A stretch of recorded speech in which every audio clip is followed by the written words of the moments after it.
Now we are starting with the taxation. ठीक है ना? In a tax we are having actually two type of taxes are there. Direct tax as well as what? Indirect tax. अभी direct tax क्या होगा, indirect tax क्या होगा? Direct tax देखो, taxation की दो स्ट्रीम्स है। उससे पहले देखेंगे टैक्सेस व्हाट। आपको क्या पता है टैक्स मतलब क्या होता है?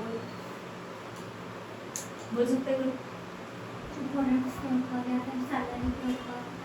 सही है, किसी भी पर्सन के इनकम के ऊपर, या तो प्रोडक्ट के ऊपर, या तो गुड्स है, सर्विसेज है, किसी भी अमाउंट के ऊपर गवर्नमेंट एक पर्टिकुलर अमाउंट चार्ज करती है और ये पैसा गवर्नमेंट खुद कलेक्ट करती है। एंड गवर्नमेंट ये फंड्स क्यों कलेक्ट करती है? तो नेशन के या तो स्टेट के डेवलपमेंट के लिए गवर्नमेंट्स को जो फंड चाहिए वो फंड के लिए हम लोग कॉन्ट्रीब्यूट करते हैं, that is a taxes. Clear हो रहा है? तो tax is the amount which is charge on the persons income as well as goods as well as services and which is collected from the public। किससे collect किया जाता है? Public से। कौन कलेक्ट करता है? गवर्नमेंट कलेक्ट करता है। तो ये जो कंसेप्ट है, ये जो अमाउंट है, उसको क्या बोला जाता है? टैक्स बोला जाता है। क्लियर है? और इसको कलेक्ट करने का गवर्नमेंट का मेन पर्पस है to the development of nation as well as state. State में चार्ज किया जा रहा है तो स्टेट को मिल रहा है तो स्टेट के लिए इनकम हो जाएगा, और वो सेंटर को मिल रहा है तो सेंटर के लिए इनकम हो जाएगा। समझ में आ रहा है? पता है ना, हमारे पास जो लेजिस्लेटिव असेंबली है, एक स्टेट गवर्नमेंट है, एक क्या है? सेंट्रल गवर्नमेंट है। स्टेट गवर्नमेंट मतलब हर एक इंडिविजुअल स्टेट का जो अपना गवर्नमेंट है, जो सिर्फ स्टेट के लिए रूल करता है, उसको हम लोग बोल सकते हैं स्टेट गवर्नमेंट, बराबर है। और सेंट्रल गवर्नमेंट का मतलब क्या? सारे स्टेट को कंट्रोल करने वाला एक government, that is known as what? Simple में सेंट्रल गवर्नमेंट। तो taxes is the amount which is charge on the persons income, any type of sources, not only income. तो पब्लिक को मिलने वाला जो भी इनकम का सोर्स है, या तो प्रोडक्ट है या तो सर्विसेज है, इनके ऊपर गवर्नमेंट एक अमाउंट चार्ज करती है और अपने लिए कलेक्ट करती है। एंड इसी फंड से गवर्नमेंट क्या करेगी? बहुत सारे स्टेट का या तो हमारे सोशल एक्टिविटीज का क्या होने वाला है? डेवलपमेंट होने वाला है। तो this is known as a taxes. तो in a taxes we are having two type. First one is a direct tax and second one is a what? Indirect tax. अभी डायरेक्ट टैक्स क्या होता है पहले वो समझ लेते हैं। Direct tax is the tax which is calculated on the person's income। Direct tax का मतलब क्या होता है? ऐसा टैक्स है जो पर्सन के इनकम के ऊपर कैलकुलेट किया जाता है, that is known as a what? Direct tax. समझा कि समझा? ओके। अब डायरेक्ट टैक्स में एक टैक्स है जो है इनकम टैक्स। अभी इनकम टैक्स होता है जो मैंने अभी बता दिया। तो डायरेक्ट टैक्स मतलब the tax which is directly related to your income. Income ज्यादा है तो टैक्स भी क्या हो जाएगा? ज्यादा हो जाएगा। इनकम कम है तो टैक्स भी क्या होगा? कम हो जाएगा। तो that type of taxes is known as direct taxes. इसमें और भी सो मेनी कैटेगरीज है, बट इसमें ना जो मेजर टैक्स है वो इनकम टैक्स है। कौन सा टैक्स आता है? Income tax. वर्डिंग में ही समझ में आ रहा है क्या? वर्डिंग में हमारे इनकम के ऊपर गवर्नमेंट जो टैक्स चार्ज करके उसके लिए कंट्रीब्यूट करके देती है, that tax is known as income tax. And income tax is a direct tax because it is completely depend upon your income. सही है ना? ओके। अभी इसको बोला जाता है it is a progressive tax. अभी प्रोग्रेसिव टैक्स का मतलब क्या है? ये प्रोग्रेसिव क्यों है? पहले उसका मीनिंग समझो। जो पर्सन का इनकम ज्यादा है वो ज्यादा गवर्नमेंट को टैक्स करेगा, और जिस पर्सन का इनकम कम है वो गवर्नमेंट को क्या करेगा? तो कम टैक्सेस देगा। सम टाइम जिसका इनकम बहुत कम है उसको गवर्नमेंट को कोई भी टैक्सेस देने का जरूरत नहीं है। तो हमारे नेशन के लिए ये प्रोग्रेसिव है। प्रोग्रेसिव मतलब क्या? ऐसे नहीं हो रहा है ना, मतलब देखो फॉर एग्जाम्पल जिसका इनकम पूरे साल का 10 करोड़ है, वो भी समझ लो एज्यूम कर लेते हैं, एज्यूम 1 लाख का टैक्स भर रहा है, okay.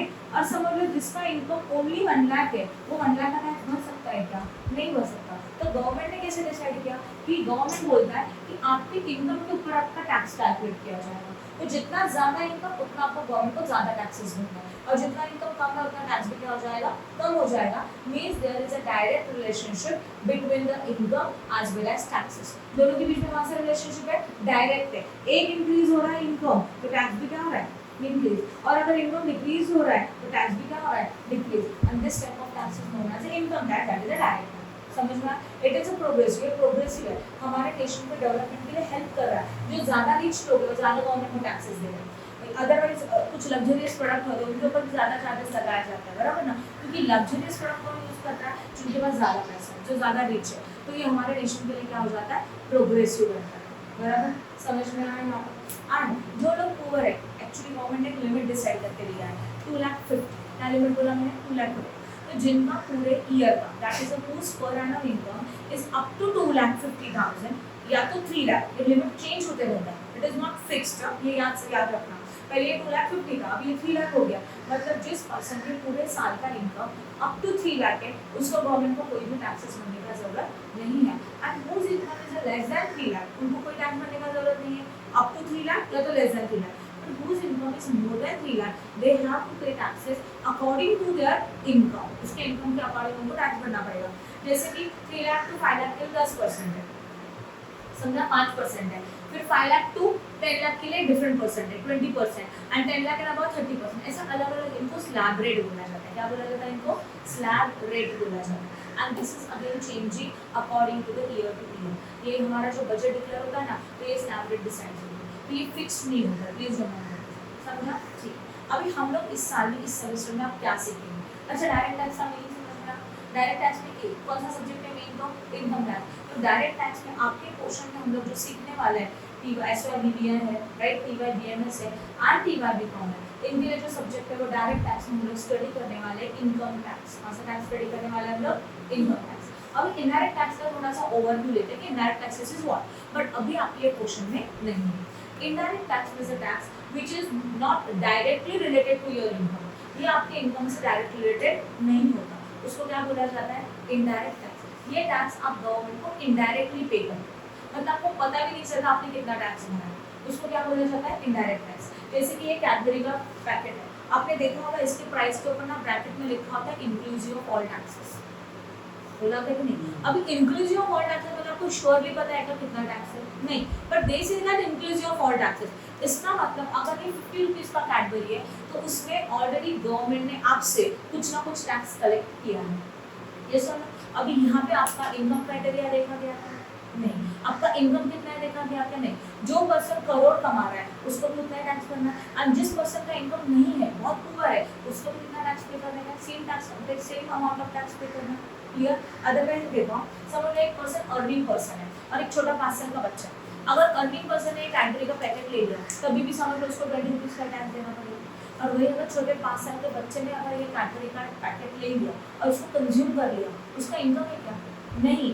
Then only he is paying the taxes. तो इनडायरेक्ट टैक्स ना एक वाइड एरिया कवर करता है। पर्सन का इनकम होने दो या तो ना होने दो, बट अगर कोई गुड्स एंड सर्विसेज कंज्यूम की जाती है, कंज्यूम करना मतलब यूज करना, तो in that situation they have to pay the indirect taxes, and indirect taxes में major tax आता है GST, goods and service tax, as well as custom duty। अगर आप बाहर से मटेरियल परचेस करते हो, इंपोर्ट करते हो, पता है आपको इंपोर्ट इज पता है ना, इंडिया के बाहर से परचेस करके लाया, तो उस टाइम पे आपको जो गवर्नमेंट को पे करना पड़ता है उसको क्या बोलते हैं? Custom duty. आपको पता है, आप गुड्स इंपोर्ट करके लाते हो तो कस्टम वालों को चार्जेस देने पड़ते हैं, तो कस्टम ड्यूटी।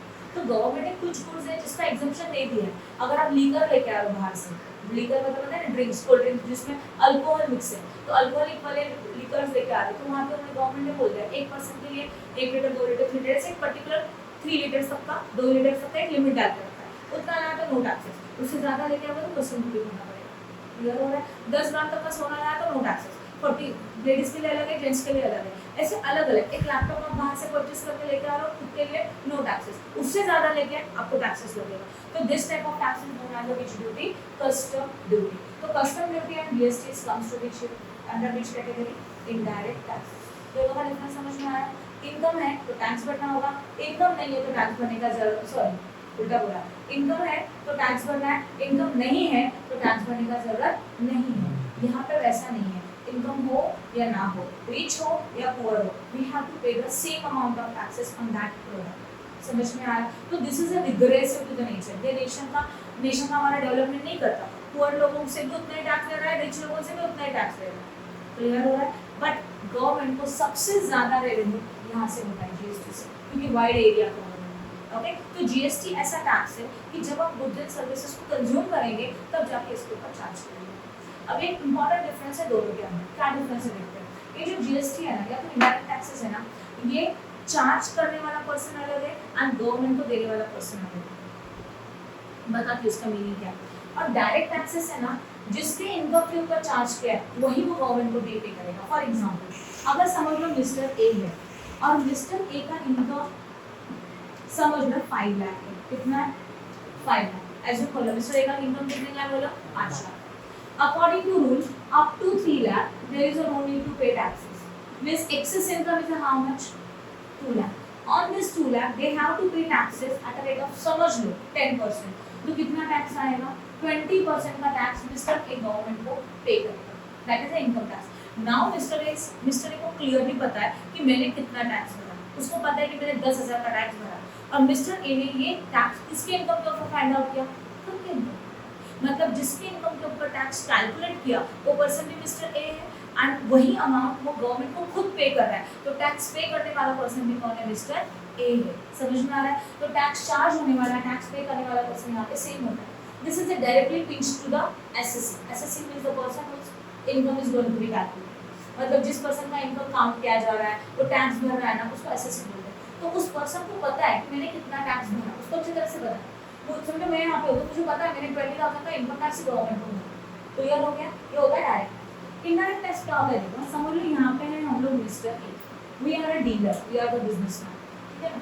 हम लोगों ने क्या किया, एक जगह से गुड्स को परचेज किया और वो परचेज किया 1 लाख में, सही है? परचेस करेंगे तो हम लोग टैक्स को क्या करेंगे, पेड करेंगे।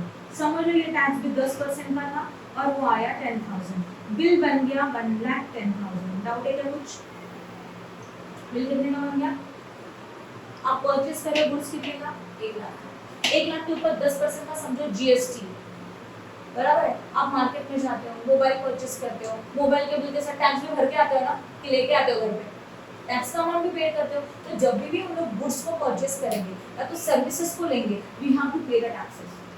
तो गुड्स का वैल्यू कितने का है, 1 लाख का, और टैक्सेस का अमाउंट कितना है, 10,000। दोनों का एडिशन करके बिल कितने का बना, 1,10,000 का। तो मिस्टर ए ने यहाँ समझो, यहाँ मिस्टर बी पार्टी है, मिस्टर बी को बिल कितने का दे दिया, 1,10,000 का दे दिया, हाँ या ना? ये पेड किया, किसने पेड किया, मिस्टर ए ने मिस्टर बी को, जिसके अंदर टैक्स कितने का है वो बोलो, 10,000 का टैक्स है, एंड गुड्स का वैल्यू कितना है बोलो, 1 लाख। ये सही है? यहाँ तक समझा? अब मुझे बताओ फिर मिस्टर ए ने क्या किया, देखो मिस्टर ए ने ये गुड्स मिस्टर सी को सेल किया, किसको सेल किया, सी।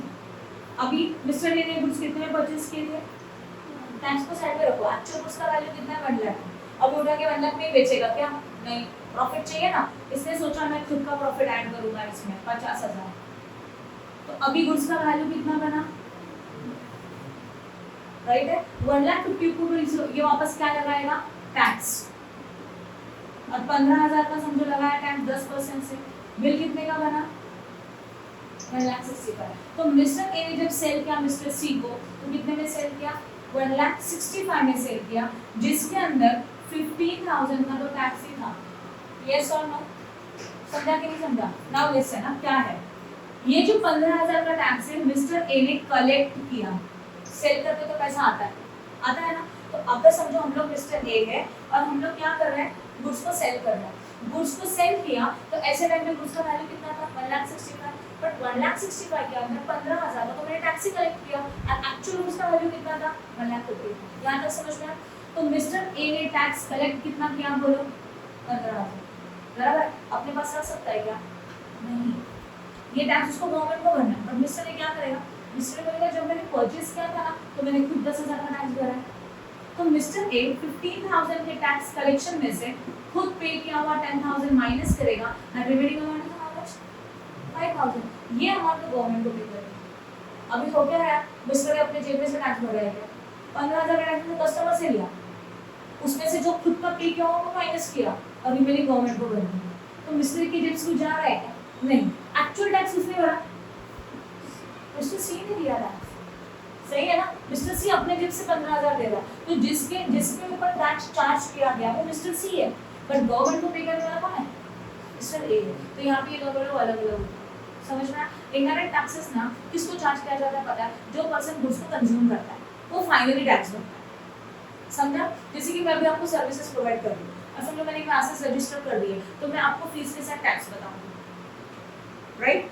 समझ आया? सर्विस टैक्स बोलते हैं, गुड्स एंड सर्विस टैक्स। समझो मैंने आपसे 10,000 का टैक्स ही ले लिया, तो ये जो 10,000 का टैक्स है मैं मेरे जेब में नहीं रख सकती, मैं उसको गवर्नमेंट को पे कर दूंगी, राइट है? तो गवर्नमेंट को टैक्स मैं भर रही हूँ 10,000, मेरा नाम आ रहा है, मैंने टैक्स भरा, पर सच में मैंने मेरे जेब से भरा क्या, नहीं, ये मैंने कस्टमर से ले लिया। तो this type of taxes is known as indirect. समझो? श्योर? क्लियर हो रहा है? ओके, ठीक है, राइट। रफ करूँ, चाहिए मैंने दो चले बाद में कर देंगे। रफ करूँ क्या बताऊँ पहले तो, रफ करिए और आगे का लिखिए।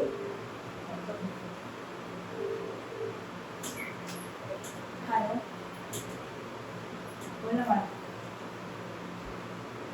हां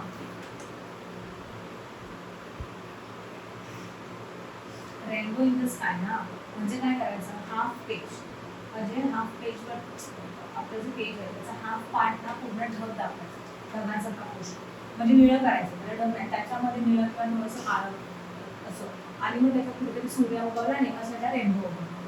समजलं. अगदी खालचा नाही फक्त 1/4 पेज आहे ना खालचा 1/4, बरोबर ना, म्हणजे अशी जमिनीची लाईन असते बघ, कुठेतरी आपल्या जमीन दिसते ना, असं आकाश टेकतं, कळतंय का, मग आणि खाली अशी जमीन लागते, तर मी एकच लाईन फक्त असं दाखवायचं, म्हणजे खालून 1/4 बोलते, आपण कसं पाणी काढतो खाली आणि वरती डोंगर काढतो, कळलं का.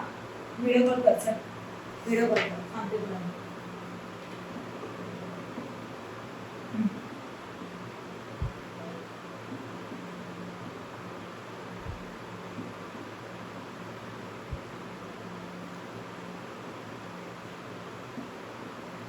स्टॉप कर, वापस शुरू करो, जब मैं लिख के एक्सप्लेन हो जाएगा मैं okay. This is your complete portion about the direct tax which you learn in this semester.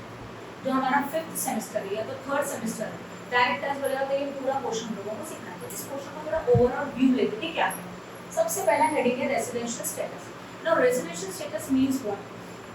Normally तुम लोगों ने सुना होगा कि फॉरेनर दिखता है तो हम लोग उसको क्या बोलते हैं, वो एनआरआई है, एनआरआई बोलते हैं, राइट. स्टेटमेंट पास कर देते हैं बहुत इजीली कि वो एनआरआई है. तो NRI means what, non resident Indian, एक ऐसा पर्सन की जो इंडिया में बहुत दिन के लिए नहीं रहता, वो रेगुलर उसका रेसिडेंस कहाँ है, रहता कहाँ पे, वो इंडिया के बाहर, उन लोगों को बोलते हैं एनआरआई. तो जो लोग इंडिया में रेगुलर रहते हैं उनको बोला जाता है RI, resident Indian. And the person who is not residing in India, okay, particular rules are there, okay. तो अकॉर्डिंग टू दैट रूल अगर वो उतने दिन के लिए इंडिया में नहीं रहता तो that person is known as a non resident Indian. और ये हम लोग रूल्स इस चैप्टर में सीखेंगे कि किसको आरआई बोला जाएगा और किसको एनआरआई बोला जाएगा.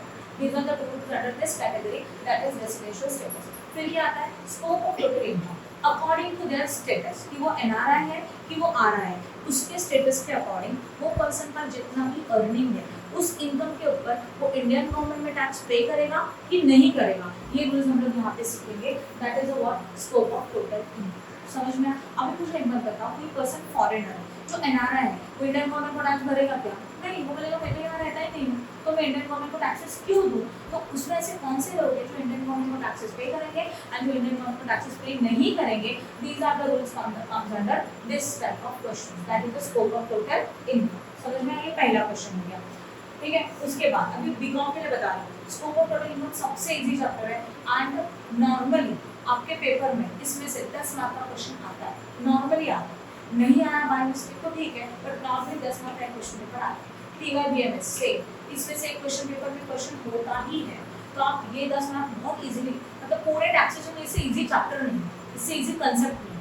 क्लियर हो गया. फिर रेजिडेंशियल स्टेटस में आपको डेज काउंट करने पड़ेंगे कि कुछ रूल्स है कि वो अकॉर्डिंग टू दैट रूल्स अगर सेटिस्फाई होता है इंडिया में है तो उसको आरआई बोला जाएगा, अगर नहीं है तो उसको क्या बोला जाएगा, एनआरआई. ये हम लोग इनमें सीखेंगे. समझा. ठीक है.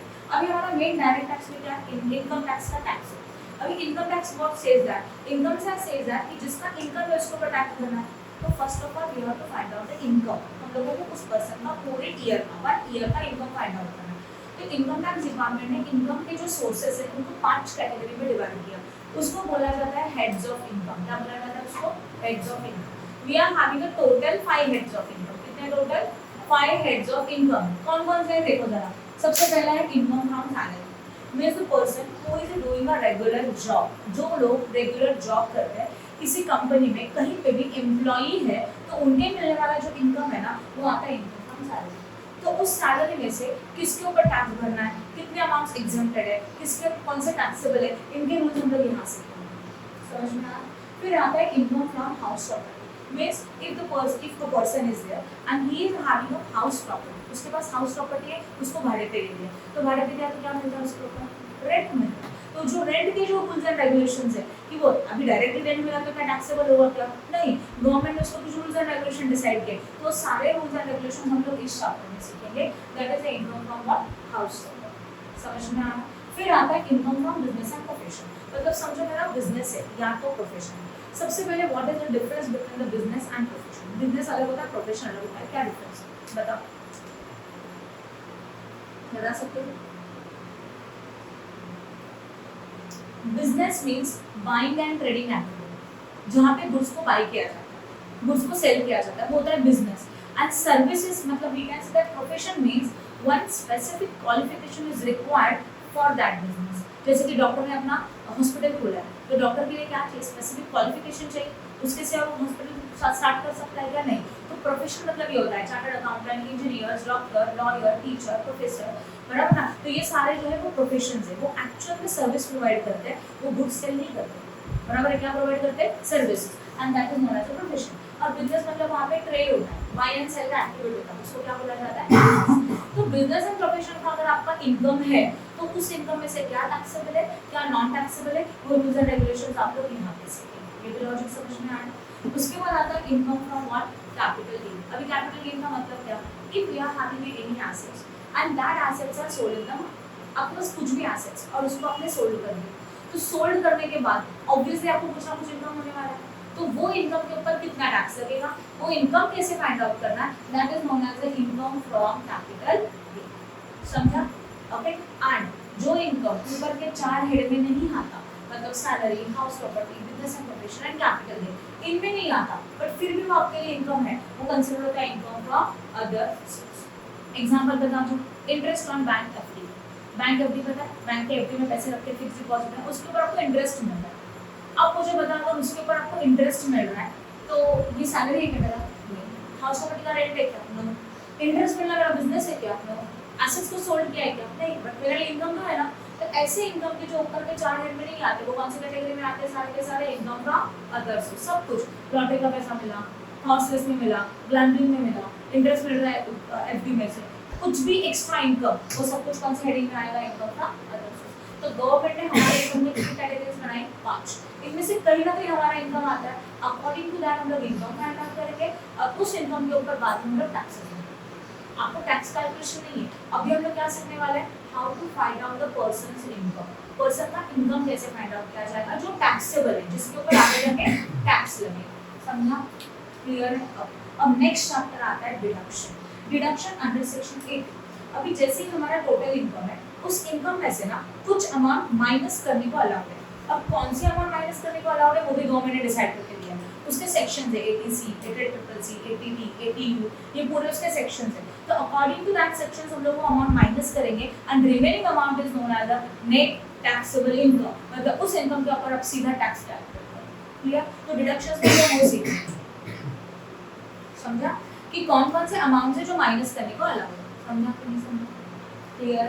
अच्छा, अब देखो मैं क्लियरली बता दूं, टैक्सेशन का लेक्चर में पेपर में क्वेश्चन कैसे आता है। आपको कितने हेड्स बताए मैंने?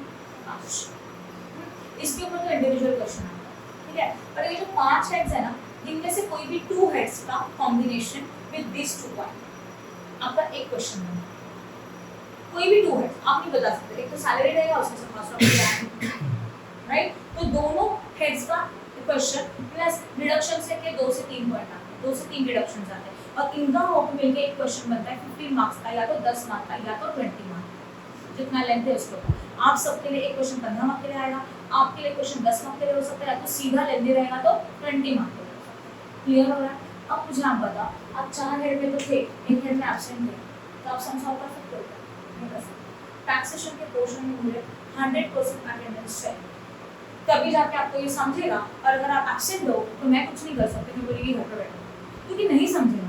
टैक्सेशन इतना इंपॉर्टेंट सब्जेक्ट है ना, मैं बोल रही हूँ आपको इसको पढ़ने के बाद आपको मार्क्स तो मिलेंगे, नो प्रॉब्लम, बट उसके साथ ना ये जो पढ़ने वाले हो ना, ये सब कुछ प्रैक्टिकल में यूज होता है, सब कुछ प्रैक्टिकल में यूज होता है। जो रूल्स आप पढ़ेंगे ना वो एक्चुअल में यूज होते हैं।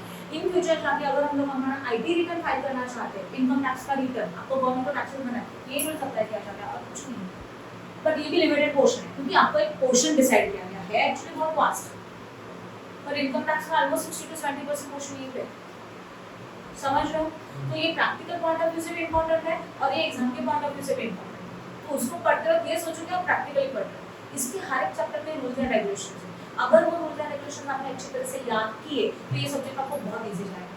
लास्ट सेमेस्टर तो नहीं, मतलब 5th सेमेस्टर में, आप 6th सेमेस्टर मेरे एक स्टूडेंट ने इसमें 95 स्कोर किया, TYBMS की लड़की अनुष्का, तुम लोग जानते हो उसको, तो विघ्नेश के साथ आती है ना, उसको आउट ऑफ 190 का मार्क्स मिला। अब समझ रहे हो इतना अच्छा इसमें स्कोर हो सकता है ना। तो मैं डिलीट करूँ, समझा कि नहीं समझा, क्लियर हो रहा है जो मैं बता रही हूँ। तो मैंने आपको पूरा क्वेश्चन बोल दिया, ठीक है ना। अभी last what is this equal computational probability. अभी मैंने बोला ना 5 में से 2 हेड और इनमें से 2 से 3 पॉइंट, यही चैप्टर ही है। तो अगर आपको ये सेकंड से लेकर 7 तक अच्छी तरह से आते हैं तो वही रूल्स एंड रेगुलेशन एक चैप्टर में रहेंगे एंड पेपर में इसमें से क्वेश्चन आते हैं। इंडिविजुअल बहुत कम आते हैं, सिर्फ सैलरी का समय बहुत कम आता है, बहुत कम आ सकता है, छोटे 10 मार्क के लिए या तो 7 मार्क के लिए भी आ सकता है आपके लिए, बराबर ना। बट आप लोगों को अगर जो मैं यूनिवर्सिटी के पेपर्स होते हैं ना उनमें कमाई समझा रहा है, समझा कि नहीं समझा। तो हम लोगों को प्रैक्टिस बहुत अच्छी तरह से करते हैं, क्लियर है, ठीक है। इसको रफ करियो। अभी मैं आपको सिखा रही हूँ टर्मिनोलॉजी, मतलब जैसे कि हर न्यू सब्जेक्ट को स्टार्ट करने से पहले उनके कुछ टर्म्स होते हैं, उनका मीनिंग समझना जरूरी होता है कि income tax means what, assessing means what, assessment year means what. आज करेंगे एंड उसका उसमें एक टॉपिक कवर करेंगे उसको। तो आज इंट्रोडक्शन भी हो गया, क्वेश्चन भी क्या है वो भी आपको सबको बता दिया, उसके साथ टर्मिनोलॉजी हो के स्कोप ऑफ टोटल इनकम भी हो जाएगा। फिर मैं कल से शुरू करूँगी रेसिडेंशियल स्टडी। टैक्स के एग्जाम में एब्सेंट नहीं रहने का मैं वापस बता दूँ, समझा।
जावा लवकर सणांना घेऊन बसल्यात.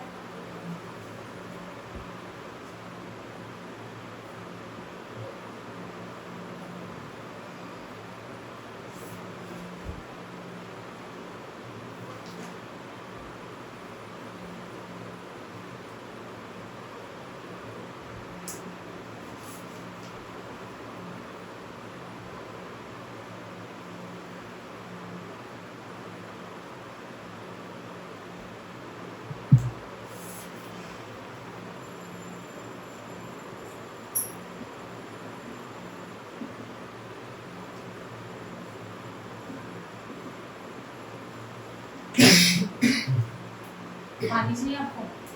पानी देगा तो उसको बोलो इतना शाम और तुम आए तो बड़ा पानी दे रहा है जल्दी करो मुझे भी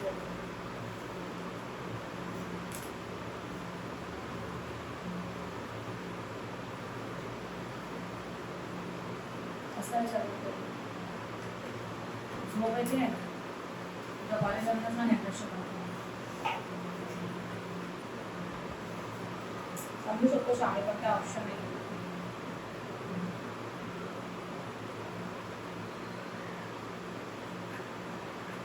संतरा करके मैं बनाना पानी थैंक यू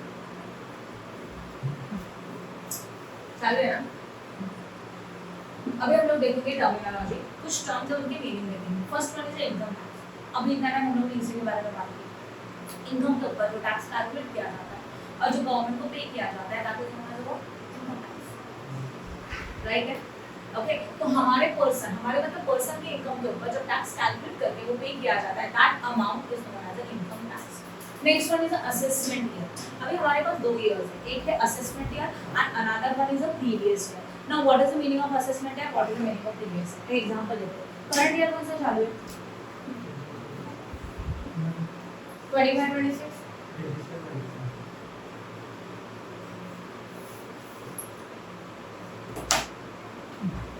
कौन सा ईयर चालू है 25 26 फिलहाल चालू है।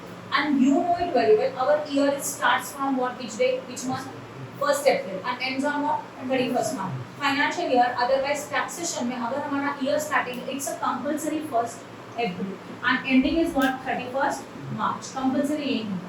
अभी समझ लो हम लोगों ने इस ईयर में हमारा बिजनेस किया, क्या किया, बिजनेस किया। अभी बिजनेस में प्रॉफिट हुआ कि लॉस हुआ वो फाइंड आउट करने के लिए ईयर एंड होने के बाद मतलब आफ्टर द 31st मार्च 2026 उसके बाद हम लोग क्या करेंगे, उसका फाइनेंशियल स्टेटमेंट बनाएंगे। अब financial statement means what, financial statement includes a final account that is a trading account, PNL account and balance sheet. तो इनको बनाने के बाद आपको पता चलता है कि हम लोगों को बिजनेस में प्रॉफिट हो रहा है कि लॉस हो रहा है, यस और नो। बट ये कब किया जाता है, ईयर एंड होने के बाद किया जाता है कि उसके बीच में किया जाता है, ईयर एंड होने के बाद किया जाता है। तो 25-26 में जो बिजनेस किया उसका profit and loss find out करना है। We have to prepare a financial statement, okay, we have to find out the profit, आपको प्रॉफिट निकालना होगा and according to that profit we are going to find out the taxes and this tax is paid to the what, government. ये process समझ में। But ये सारी procedure PNL find out करो, PNL मतलब profit and loss find out करो, financial statement बनाना है, tax find out करना है, गवर्नमेंट को पे करना है, ये कौन से ईयर में हुआ, 25-26 में होगा कि 26-27 में होगा, बताओ। बिजनेस कब किया था, 25-26, उसका प्रॉफिट एंड लॉस 26 खत्म होने के बाद करेंगे। तो 26 खत्म हो रहा है मतलब कौन सा ईयर शुरू हो रहा है, 26-27 हो रहा है। It starts from again April and ends on what 31st March. तो हमारा जो ये प्रोसीजर है PNL, financial statement, profit, tax, paid to government, ये पूरा प्रोसीजर इस ईयर में होता है कि नहीं होता। तो इन दिस ईयर मतलब जिस ईयर में हम लोग ये पूरा प्रोसीजर कर रहे हैं ना, that year is known as a assessment. उसको क्या बोला जाता है, असेसमेंट ईयर। और जिस ईयर का कैलकुलेशन कर रहे हैं उसको क्या बोला जाता है, प्रीवियस। समझा, ओके। अभी हमारा ईयर कौन सा चालू है, 25-26। इस ईयर में भी हम लोग टैक्स पेड करेंगे गवर्नमेंट को, आया ना। तो कौन सी ईयर का डेटा लिया जाएगा, उसके पहले का, राइट ना। तो जो अभी चालू है ना उसको असेसमेंट ईयर बोला जाएगा। और जो पिछला ईयर था that is 24-25 is known as which year, previous year. तो एक केस में मैंने आपको दोनों बता दिया, assessment year as well as previous year. तो असेसमेंट ईयर मतलब जिस ईयर में हम लोगों का टैक्स कैलकुलेट करते हैं, टैक्स गवर्नमेंट को पे किया जाता है, बराबर ना, हम लोग प्रॉफिट फाइंड आउट करते हैं, इस ईयर को असेसमेंट ईयर बोलते हैं। एंड ऑब्वियसली जिस डेटा के ऊपर ये फाइंड आउट किया जाता है, कौन सी डेटा निकाला है, पिछले साल का, क्योंकि पिछला साल का ये बिजनेस खत्म हुआ, फिर हम लोगों ने इस ईयर में उसका कंप्यूटेशन किया, कैलकुलेशंस की। तो current year is assessment year and उसका previous year is known as what, previous year. This is also known as a financial year. Then समझा। Next heading is about person. अभी person का definition क्या होता है, सी income tax department है ना, person में कुछ डेफिनेशन में कुछ पर्सन ऐड करके दिया, हम लोगों को उसको याद करना पड़ेगा। एक्चुअल्स में क्या होता है ना, income tax department of the government says that find out the income for the persons. Government क्या करता है, इसके लिए इनकम फाइंड आउट करना है, पर्सन के लिए इनकम फाइंड आउट करना है। अब पर्सन में कौन कौन आता है, नॉर्मली अगर आप सोचते हो तो पर्सन हम लोग सोचते हैं कि हम लोग इंडिविजुअल पर्सन है, मतलब हम लोग कौन है, पर्सन, ये सोचा जाता है। एंड एक्चुअल्स में देखा जाए तो पर्सन में अकॉर्डिंग टू इनकम टैक्स में पर्सन में कौन कौन आता है। First one is individual. पहला कौन आता है, इंडिविजुअल का मीनिंग क्लियर है, सिंगल पर्सन जो ब्रीदिंग करता है, ह्यूमन बीइंग जो जिंदा है, वो इंडिविजुअल आता है। Partnership form, Hindu undivided company, Hindu undivided family में पता है हिंदू अनडिवाइडेड फैमिली क्या होता है, एक फैमिली है उसमें सारे लोग मिलकर फैमिली बिजनेस कर रहे हैं, उसका हेड पर्सन उसको कर्ता बोला जाता है, बाकी के मेंबर को को-पार्टनर्स बोलते हैं, जो कि आपने 11th में सीखा था। तो Hindu undivided family is also a person. इन लोगों को भी अपना इनकम फाइंड आउट करके गवर्नमेंट को टैक्स भरना है, सही है। तो इंडिविजुअल मतलब सिंगल इंडिविजुअल, पार्टनरशिप का मतलब 2 और मोर पर्सन कम टुगेदर, वो लोग भी अपना इनकम फाइंड आउट करके गवर्नमेंट को टैक्सेस भरेंगे। As well as one Hindu undivided family. Then company मतलब रिलायंस कंपनी, टाटा कंपनी, ये सारी जो कंपनीज है private company, that is also what, person, ये लोग भी पर्सन है।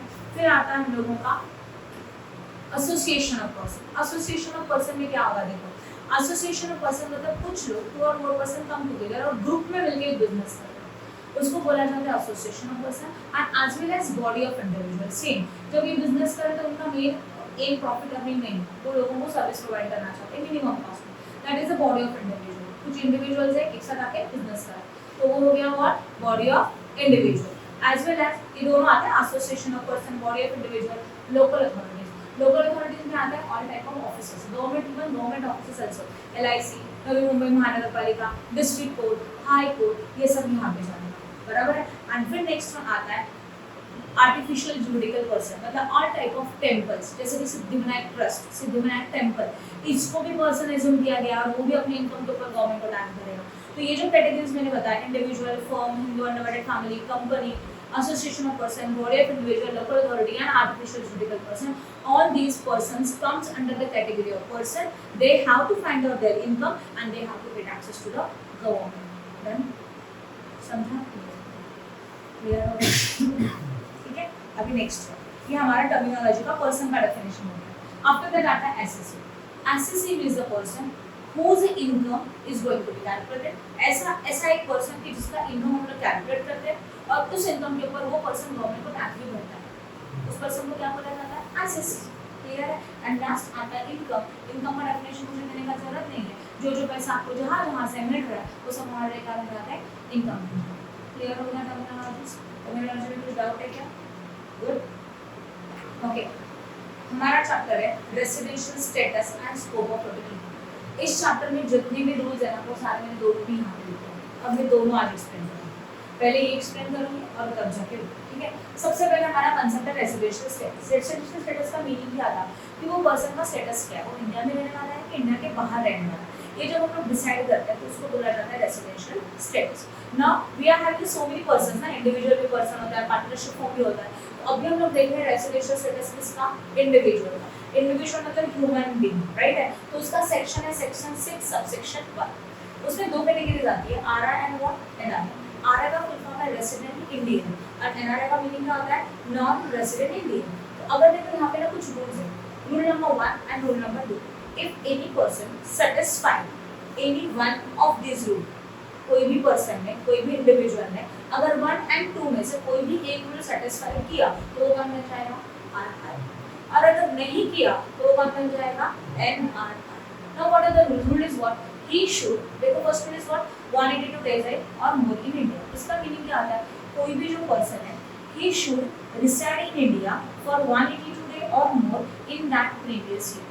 मतलब जो भी हमारा प्रीवियस ईयर है, प्रीवियस ईयर का मीनिंग बताया था मैंने, बराबर ना? करंट ईयर का पिछला वाला ईयर क्या होता है? Previous year.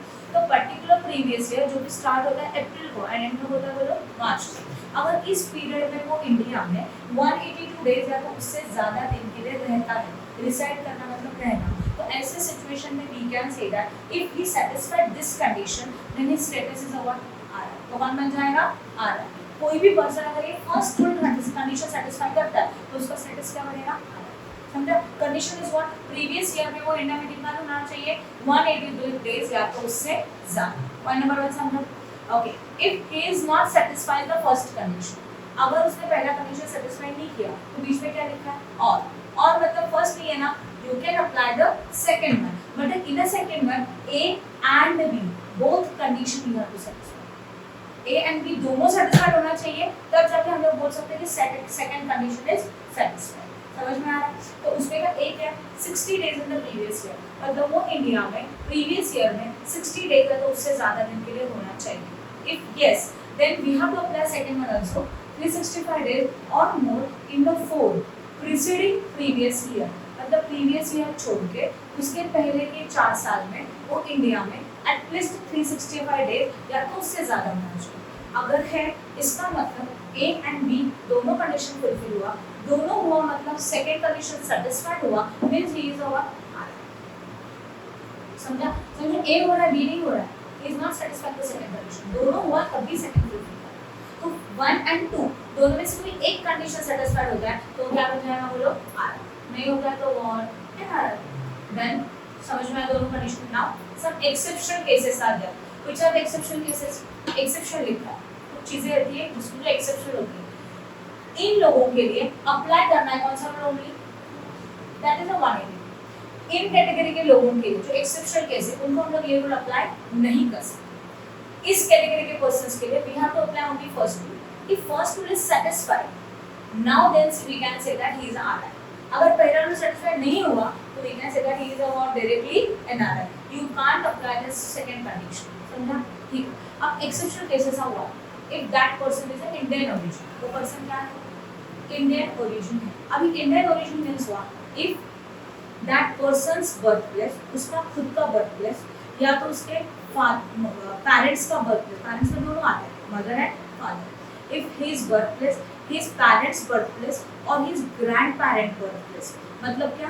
Grand mother and grand father, इनमें किसी एक का भी बर्थ प्लेस अगर अनडिवाइडेड इंडिया में से कहीं पे भी है तो उस पर्सन को बोला जाता है Indian origin. Now undivided India means what, अभी का बांग्लादेश, पाकिस्तान और इंडिया, पहले ये तीनों एक साथ, बराबर है। तो अगर उसका खुद का, उसके पेरेंट्स का या तो ग्रैंड पेरेंट्स का, इनमें से किसी का भी एक का बर्थ प्लेस अगर अनडिवाइडेड इंडिया में से कहीं पे भी है, तो अनडिवाइडेड इंडिया में मतलब अभी का कौन सा, बांग्लादेश, पाकिस्तान, इंडिया, इनमें से कहीं पे भी है तो उस पर्सन को बोलते हैं इंडियन ओरिजिन पर्सन।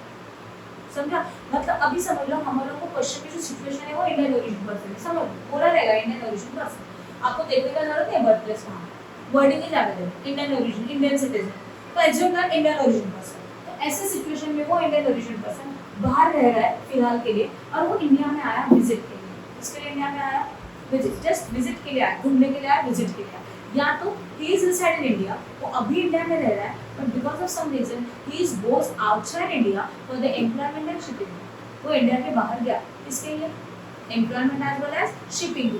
अगर इन सिचुएशंस के लिए वो इंडिया के बाहर जाता है तो ऐसे कैटेगरी के लोगों के लिए we can apply only the rule of first one.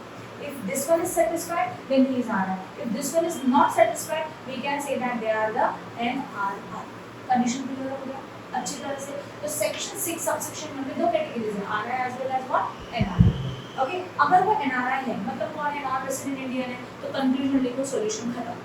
But if he is RI, उस पर्सन का जो स्टेटस है वो RI है मतलब रेसिडेंट इंडियन है, तो in that situation again we have to find out next status that is known as a ordinary status. क्या बोला जाता है इसको, ऑर्डिनरी स्टेटस। एंड ये आता है सेक्शन 6 सबसेक्शन 6। ओके, इसमें दो कैटेगरीज होती है, R and R, R B R, मतलब resident and ordinary resident and resident but not ordinary resident. Resident मतलब जो रेगुलर रेसिडेंट भी है और ऑर्डिनरी मतलब कॉमन, जैसे हम लोग सब लोग ऑर्डिनरी रेसिडेंट हैं, इंडिया में ही रहते हैं, तो उनको क्या बोला जाता है, resident and ordinary resident. And जो लोग इंडिया में नहीं रहते, बराबर ना, मतलब रेगुलर वाले नहीं रहते, कभी तो आके थोड़े दिन में रहते और चले जाते, ओके, तो उसको बोला जाता है रेसिडेंट, बट रेसिडेंट तो है मतलब आरआई तो है but not a ordinary resident. समझ में आया? तो इसका फुल फॉर्म है resident and ordinary resident and resident but not ordinary resident. Then समझा? अब उसके लिए हमारे पास ये दो रूल, बीच में एंड लिखा है, मतलब 1 and 2 दोनों सेटिस्फाइड हुआ तो आर एंड हुआ, इनमें से एक या तो दोनों सेटिस्फाइड नहीं हुए तो आर बी एंड हुआ। Now what are the rules? 730 days in the 7 preceding previous year छोड़ के उसके पहले के 7 साल में वो इंडिया में कितना दिन होना चाहिए? 730 डेज होना चाहिए। समझा कि नहीं समझा? कितना दिन होना चाहिए इंडिया में? 730 डेज होना चाहिए। एंड अगर समझ लो और क्या बोला है, R in at least 2 year out of 10 preceding previous year, मतलब प्रीवियस ईयर छोड़ के उसके पहले के 10 साल में से, देखो प्रीवियस ईयर छोड़ के उसके पहले के 10 इयर्स में से एटलीस्ट 2 इयर्स वो आरआई होना चाहिए, मतलब ये में से कुछ सेटिस्फाई होना चाहिए। अगर है तो he is R and R, if not then he is what R B and. समझ में? तो when you check a residential status ना, तो दो categories RI and RI. RI है तो ऑर्डिनरी स्टेटस चेक करना है, एनआरआई है तो कोई स्टेटस है क्या? नहीं, एनआरआई तो एनआरआई है। क्लियर हो गया? तो हम लोगों ने अभी देखा कि status is what. Now according to status वो इंडियन गवर्नमेंट को टैक्स पे करेगा कि नहीं करेगा वो इस पे डिपेंड करेगा, and that is known as the scope of total income. अब ऑब्जर्व करो, आरआई में दो कैटेगरीज हो गई, एक तो आरआई है मतलब एक तो आर एंड आर में जाएगा या तो आरबीआई में जाएगा, इसके लिए यहाँ पे दो कैटेगरीज लिखते हैं, आर एंड आर, आरबीआई। सही है? And last category is which NRI, तो इसको लिखना है एनआरआई। सही है? समझा कि नहीं? Now listen, for the income we are having two categories, income के दो categories है, first one is which one? Indian income and next one is which one? Foreign income। अभी Indian income का मतलब क्या होता है, foreign income का मतलब क्या होता है?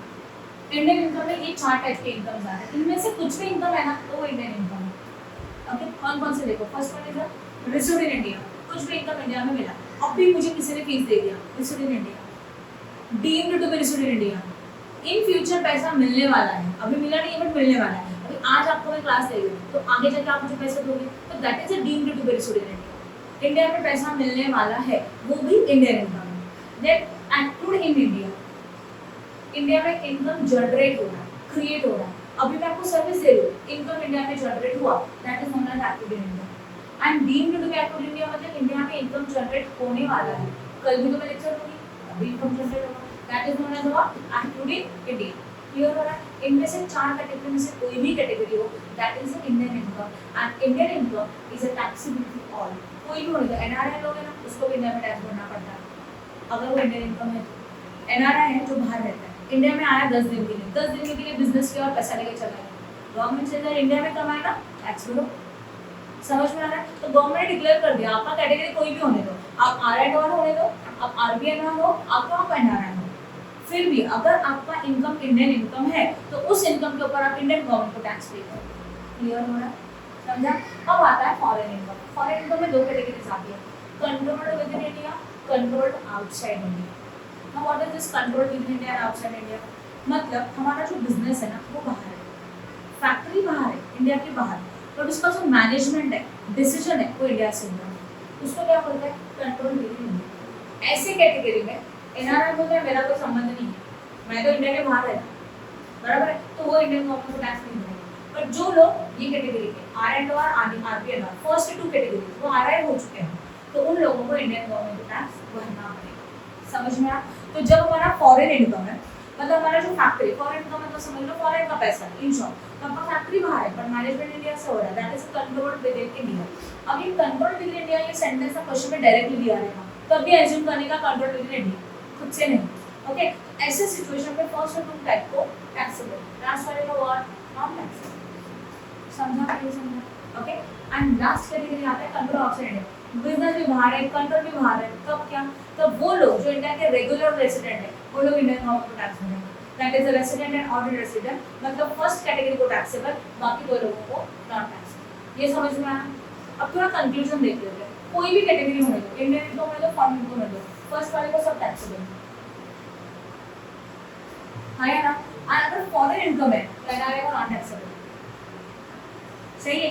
इंडियन इनकम है मतलब इन 4 में से कोई भी इनकम है, resident in India, deemed to be resident in India, active in India, deemed to be active in India, अगर इनमें से कोई भी कैटेगरी आया तो that is taxable to all, सबके लिए टैक्सेबल है। समझा? बट अगर फॉरेन इनकम है तो सोचो कंट्रोल कहां से? विद इन इंडिया है तो taxable to first category, outside India तो taxable to only first category. समझ में आया अच्छी तरह से?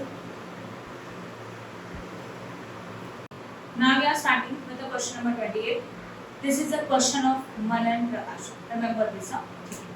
Now, Mr. Tom, a British citizen, had the following income during the year ended 31st March 2024. अभी उसके अलग-अलग इनकम्स दिए 1 2 3 4 5 6 7 8 के पॉइंट। लास्ट में क्या दिया देखो? Compute his income for the assessment year 24-25 if he is a resident but not ordinary resident and non-resident. तो रेसिडेंट के 3 कैटेगरीज आ गए। पहला वाला क्या था? रेसिडेंट। रेसिडेंट को बोला जाता है resident and ordinary resident, first वाला। फिर है resident but not ordinary resident, that is RBNOR, and third one is what? NRR। सही है? ये 3 कैटेगरीज में आपको डिसाइड करना है कि उसका इनकम टैक्सेबल है कि नहीं। Now what is the first sentence? बोलो। इनकम फ्रॉम क्या लिया है? House property in India. They say that income है, कहाँ का इनकम है? इंडियन हाउस प्रॉपर्टी का इनकम है। तो इंडियन हाउस प्रॉपर्टी का इनकम है मतलब एक्टिव इन इंडिया या तो रेसिडेंट इंडिया, इंडिया में जनरेट हो रहा है ना, तो active in India means it is Indian income, and if it is Indian income taxable to all. तो ये इनकम कितना है? 15,000 है, which is a taxable to all. समझा? टैक्सेबल टू ऑल मतलब वो इनकम सारे कॉलम में लिखना है और कुछ नहीं। Next sentence is which one? बोलो। Income from property in road, यही है ना?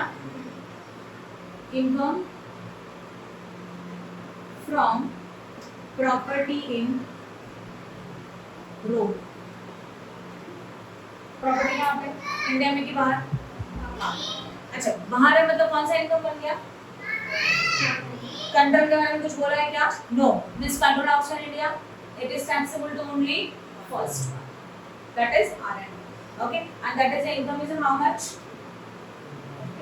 इनमें नॉन टैक्सेबल है, डैश करके छोड़। Next one, income from bank account in India. Income from interest. अच्छा, इंटरेस्ट, ठीक है, no problem. Interest from bank account in India. Bank account कहाँ का है? That is the which income, Indian income और foreign income? And Indian income is taxable to all. How much is the income? 1200, 1200, 1200. समझा? Fourth one क्या है? Income from business in Bangladesh being control from India. पूरा sentence यहाँ copy करेंगे. क्या sentence है? Income from business in Bangladesh being control from India. इसका मतलब बिजनेस कहाँ पे? बांग्लादेश में. एक्चुअली ये फॉरेन इनकम है, but control from India, that is control with in India, means it is taxable to first two category. Yes or no? That is the income is how much? 16,000 as well as 16,000. Last वाले के लिए non taxable. Fifth one, interest on bank account in USA. बोलो, interest मिल रहा है, आया ना? On bank account. कहाँ पे bank account? USA. Which income? Indian or foreign? Foreign. Control में तो कुछ बोला नहीं है, outside India. Taxable to only first one. What is the income? बोलो. 11. सही है. Next one, salary earn and received in Tokyo. Salary earn हुआ, रिसीव्ड हुआ कहाँ पे? टोक्यो. तो यहाँ पे सेंटेंस आएगा पूरा का पूरा. कौन सा इनकम? इंडियन के foreign? Foreign. Taxable to only first one, that is which amount? 13 की 12. ओके, ओनली फर्स्ट वन को taxable. Next is what? Income earn and received in London. London में इनकम मिल रहा है, कौन सा इनकम है? Foreign income. कंट्रोल भी आउटसाइड इंडिया, तो ये पॉइंट भी क्या हो जाएगा? बोलो, only first one, that is how much? 13,000. And next one is what? Dividend from British company received in India. बोलो, डिविडेंड कहाँ का मिल रहा है? ब्रिटिश कंपनी का, बट रिसीव्ड कहाँ पे हुआ? इंडिया. तो रिसीव्ड इन इंडिया क्या होता है? And taxable to what? All. तो ये नहीं सोचा कि कंपनी कहाँ का है, ये सोचा रिसीव्ड इन इंडिया मतलब इंडियन इनकम. तो it is taxable to all. तो ये जो 17,000 का पॉइंट लास्ट पॉइंट है, इसका इनकम क्या हो जाता है? सबको टैक्सेबल हो जाता है. राइट है? ओके. और इसका इनकम एक वाला है, ये इनकम होता है. अब इनका क्या किया जाएगा? टोटल. सही है. चलो करो टोटल. सबका टोटल करेंगे, इसको लिखा जाएगा टोटल इनकम. क्या आप कर सकते हो? इनका बस टोटल करना है और दिस हो गया total income according to the status. Any doubt in this? Sure. Okay. कर सकते. Please like and share our video and subscribe our channel for more videos. Press bell icon for notification. Thank you.